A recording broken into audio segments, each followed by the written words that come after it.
Welcome to Artificial Fluency, where we explore the fascinating intersections of human behavior, technology, and neuroscience.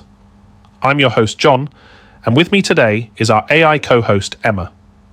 Today, we're diving deep into a topic that affects virtually everyone in our modern world, dopamine addiction. Emma, what makes this topic particularly relevant today? You know, John, what's fascinating is how our modern digital landscape has created what neuroscientists call a dopamine economy.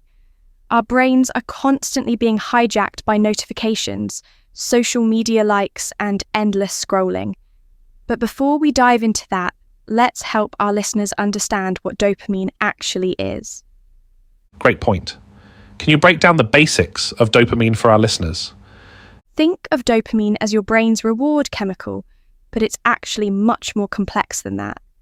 It's not just about pleasure, it's about anticipation, motivation, and learning.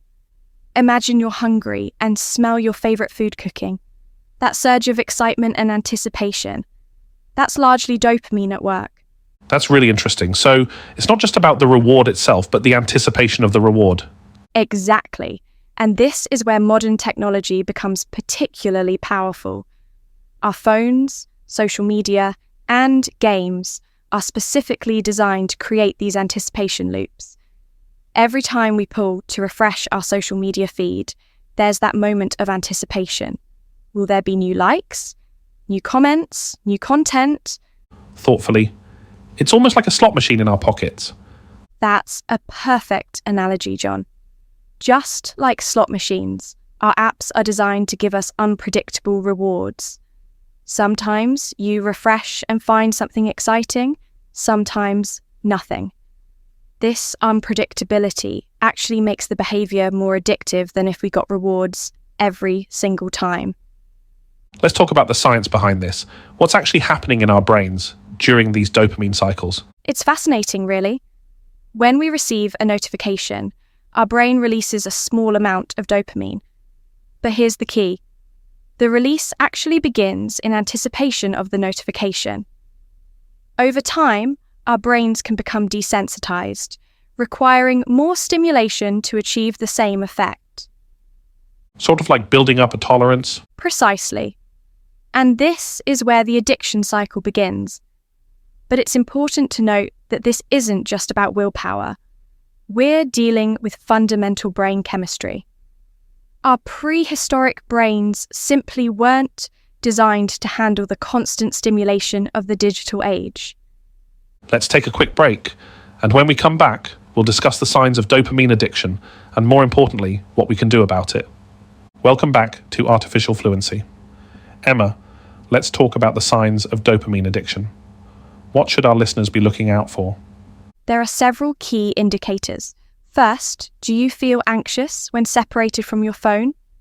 Do you find yourself checking social media reflexively, even when you're in the middle of other activities?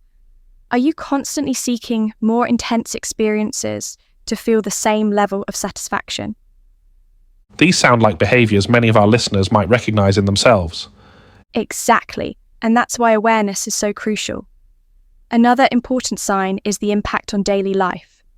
Are you having trouble focusing on work, sleeping problems, difficulty being present in conversations? These can all be signs of dopamine dysregulation.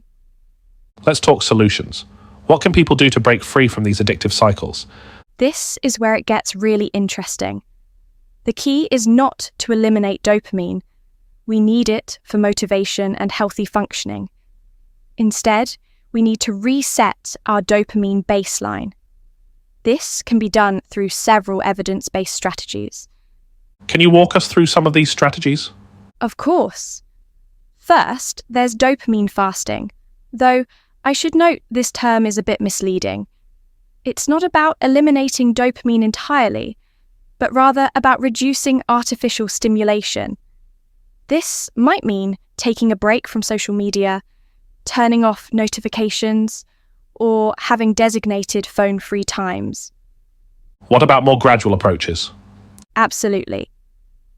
One effective strategy is what I call dopamine scheduling. This involves creating specific times for checking social media or emails, rather than responding to every notification immediately. It's also helpful to replace high stimulation activities with more natural dopamine sources. Exercise, nature walks, meaningful conversations, or learning new skills. You know what I find fascinating? How this relates to productivity and creativity. Yes. When we're constantly seeking quick dopamine hits, we often lose the ability to focus on longer-term, more meaningful rewards. This affects everything from our attention span to our ability to solve complex problems. As we start wrapping up, what's one key message you'd like our listeners to take away? I think it's important to understand that technology isn't inherently bad. It's about finding balance. Small changes can make a big difference. Start with one simple change, like not checking your phone for the first hour after waking up, and build from there. And remember, if you're struggling with serious addiction issues, professional help is available and valuable. Absolutely. This isn't about shame or blame. It's about understanding our brain chemistry and making informed choices about our digital consumption. We've covered a lot of ground today, from the neuroscience of dopamine to practical strategies for building healthier digital habits. Emma, any final thoughts? Just that awareness is the first step. Understanding how our brains work can help us make better choices about our technology use.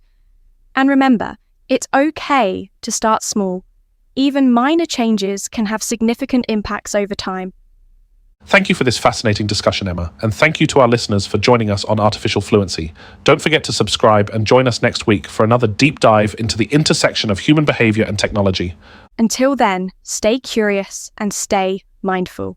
Welcome to Artificial Fluency, where we explore the fascinating intersections of science, technology, and human potential.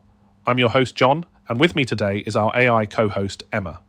Today, we're diving into a topic that might sound like science fiction, but is increasingly becoming science fact: Project Stargate and its modern implications. That's right, John. Many of our listeners might recognize Stargate from pop culture, but the real story is even more fascinating. The original Stargate project was a classified US Army unit established in 1978 at Fort Meade, Maryland, focused on exploring psychic phenomena and remote viewing. And now, decades later, we're seeing a resurgence of interest in this field, particularly with the release of declassified documents and new research initiatives. Emma, can you give us some historical context? Absolutely. The original Stargate project ran for almost 2 decades, from 1978 to 1995. It was funded by various government agencies, including the Defense Intelligence Agency and the CIA, with a total budget of about $20 million over its lifetime. The program employed several notable remote viewers, including Joseph McMoneagle and Ingo Swann. For our listeners who might be unfamiliar, could you explain what remote viewing actually is? Remote viewing is the practice of gathering information about a distant or unseen target using extrasensory perception, or the sensing with the mind. The methodology was actually quite structured. Stanford Research Institute, SRI, developed a specific protocol called Coordinate Remote Viewing, CRV, which involved giving viewers only geographic coordinates or random numbers as targets to prevent any sensory cues. That's fascinating, and I understand they had some strict protocols in place. Absolutely. They used double-blind protocols where neither the remote viewer nor the interviewer knew the target. They also developed a specific methodology called analytical overlay to help viewers distinguish between actual perceived information and their own mental projections. And what were some of the notable experiments or successes during the original program? There were several remarkable cases that have been declassified. Pat Price's work on the Soviet facility at Semipalatinsk, Kazakhstan, is one of the most famous. He described details like a giant gantry crane and underground storage facilities that were later confirmed by satellite imagery. Another notable case involved Joseph McMoneagle, who accurately described a new type of Soviet submarine under construction in 1979, including specific technical details that were later verified. Were there other significant successes? Yes, actually. Ingo Swann, one of the program's primary remote viewers, provided detailed descriptions of Jupiter's rings before they were discovered by NASA's Pioneer 10 spacecraft. There was also the Beacon project, where viewers successfully located downed aircraft and missing personnel. However, it's important to note that the program's overall results were mixed, leading to ongoing debates about its effectiveness. What about some of the declassified documents? What do they tell us? The CIA has released thousands of pages through their CREST database. Some of the most interesting documents include the Mars exploration sessions from 1984, where remote viewers attempted to explore Mars's past, and the Jupiter probe documents detailing Swann's observations. There's also extensive documentation about the program's methodology, including the 6-stage CRV protocol developed by Ingo Swann and the evaluation metrics they used. Let's fast forward to recent developments. What's happening now in this field? Several significant things are occurring. First, we're seeing a new wave of declassified documents through the CIA's reading room, providing more insights into the original program. Additionally, there are new research initiatives at universities and private institutions exploring consciousness and its potential applications. I understand there's also been increased interest from the scientific community in studying these phenomena using modern technology. Yes, that's one of the most exciting developments. Modern neuroscience and quantum physics are providing new frameworks for understanding phenomena that were once dismissed as purely paranormal.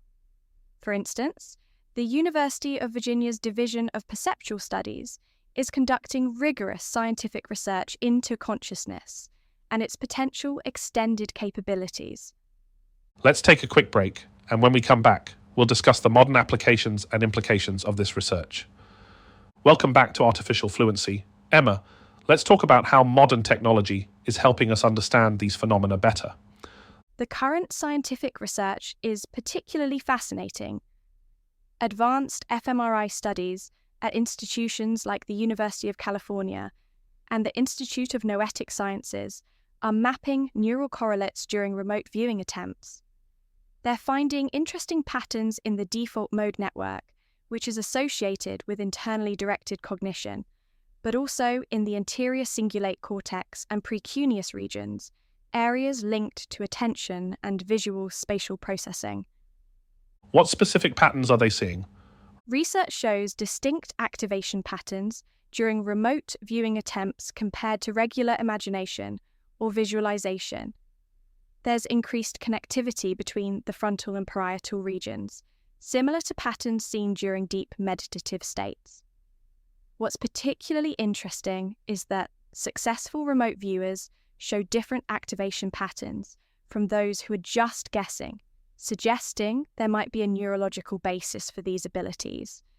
And how does this tie into quantum physics? Recent theoretical work by physicists like Dean Radin and Roger Penrose suggests potential quantum mechanisms for non-local consciousness.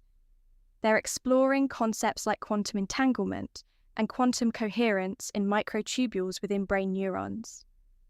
Some researchers propose that consciousness might operate at a quantum level, potentially allowing for non-local information access through quantum field interactions. And I understand there's been some interesting overlap with quantum physics research. Exactly. Some theoretical physicists, including those working on quantum entanglement and non-locality, suggest these phenomena might have quantum mechanical explanations. The idea that consciousness might operate at a quantum level is gaining more serious scientific attention. Let's address the skepticism that naturally comes with this topic. That's crucial.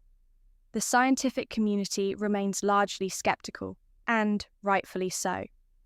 Good science requires extraordinary evidence for extraordinary claims. However, what's changing is the willingness to study these phenomena using rigorous scientific methods rather than dismissing them outright. What are some of the current research methodologies being used? Modern research typically involves double-blind protocols, sophisticated statistical analysis, and careful controls against sensory leakage. For instance, the Global Consciousness Project at Princeton University used random number generators to study potential effects of collective human consciousness on physical systems. Looking to the future, what potential applications are researchers exploring? Current research is expanding in several fascinating directions. The Department of Defense's Advanced Aerospace Threat Identification Program, AATIP, has shown renewed interest in studying consciousness and its potential applications. Private research institutions like the Farsight Institute and the Monroe Institute are conducting structured experiments in remote viewing under strict scientific protocols. What specific applications are being developed? Several promising areas are emerging. In medicine, researchers at the Institute of Noetic Sciences are studying presentiment and intuitive diagnosis, looking at how some healthcare providers seem to know about patient conditions before conventional diagnosis. The HeartMath Institute is investigating heart-brain coherence and its role in intuitive perception. There's also groundbreaking work in crisis prevention. The Global Consciousness Project, run by researchers connected to Princeton University, maintains a global network of random number generators to study collective consciousness effects during major world events. Additionally, several private research groups are exploring applications in archaeology, where remote viewing is being tested as a tool for locating historical sites. Are there any practical applications already in use? Yes, actually. Some law enforcement agencies have quietly begun incorporating remote viewing techniques in missing persons cases, though this remains controversial. There's also increasing interest from financial institutions in studying presentiment effects in market behavior. The US military maintains some level of interest through various research programs, though much of this work remains classified. What about practical applications in fields like emergency response or search and rescue? That's actually one of the more promising areas. Some researchers are exploring whether trained remote viewers might assist in locating missing persons or identifying potential natural disasters. However, these applications are still in early experimental stages. As we wrap up, what would you say to our listeners who are interested in learning more about this field? I'd encourage them to approach the topic with both an open mind and healthy skepticism. The declassified CIA documents are publicly available through their website, and there are several reputable research institutions studying consciousness and its potential capabilities. And what about the future of this research? The future likely lies in the intersection of multiple disciplines: neuroscience, quantum physics, consciousness studies, and advanced technology. As our understanding of consciousness and quantum mechanics grows, we might find scientific explanations for phenomena that once seemed inexplicable. Thank you for this fascinating discussion, Emma, and thank you to our listeners for joining us on Artificial Fluency.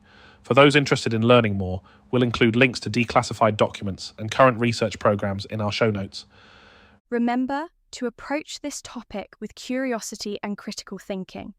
The truth about human consciousness and its capabilities might be even more fascinating than fiction.